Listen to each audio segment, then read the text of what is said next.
Hi 30 days ரெஸ்னாட் சேலஞ்சில் இன்னைக்கு டே 12. இன்னைக்கு fresh ஃப்ளவரை எப்படி ப்ரிசர்வ் பண்ணலாம் அப்படின்னு சொல்லிட்டு ஒரு ஃபாலோவர் கேட்டிருந்தாங்க. சில பேர் மாலையை மேரேஜ் முடிஞ்ச கையோடு ப்ரிசர்வ் பண்ணுறதுக்கு சென்ட் பண்ணிடுவாங்க.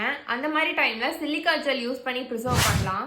சிலிக்கா ஜெல் யூஸ் பண்ணி ப்ரிசர்வ் பண்ணும்போது மாலையோட கலர் சேஞ்ச் ஆகாது, நமக்கு அப்படியே ட்ரை ஆகி கிடைக்கும். இல்லை உங்களுக்கு ப்ரெஸ் ஆன் ஃப்ளவர்ஸ் மாதிரி வேணும் அப்படின்னு சொன்னால் டைரிக்குள்ளே வச்சு ப்ரிசர்வ் பண்ணலாம். நான் டைரிக்குள்ளே வச்சு ப்ரிசர்வ் பண்ணுவேன். ஒரு 4 டேஸ் 3 to 4 டேஸ் வச்சு எடுத்தோம் அப்படின்னா மாய்ஸ்சர் கண்டென்ட் எல்லாமே போயிடும், ஃப்ளவரோட கலரும் சேஞ்ச் ஆகாது. அப்படியும் இல்லை அப்படின்னா 1 or 2 டேஸ் நிழல்ல வச்சு ட்ரை பண்ணிங்க அப்படின்னா அப்பவும் ட்ரை ஆயிரும், கலர் சேஞ்ச் ஆகாது. ஒவ்வொரு டைப்புக்கும் கரெக்டான ப்ராசஸ் அண்ட் அதோட டைமிங்கை ஃபாலோ பண்ணிங்க அப்படின்னா சிலிக்கா ஜெல் இல்லாமலே நமக்கு கலர் போகாமல் ப்ரிசர்வ் பண்ண முடியும்.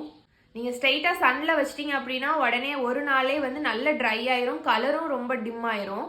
ஸோ ஸ்ட்ரெயிட்டாக சன்னில் வைக்காமல் நம்ம நிழலில் வச்சு ட்ரை பண்ணணும். 2 டேஸ் வச்சா போதும், நல்ல ட்ரை ஆயிரும், அதோட கலரும் சேஞ்ச் ஆகாது.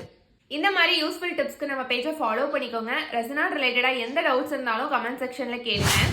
டே 13 வீடியோவில் மீட் பண்ணலாம். பாய்.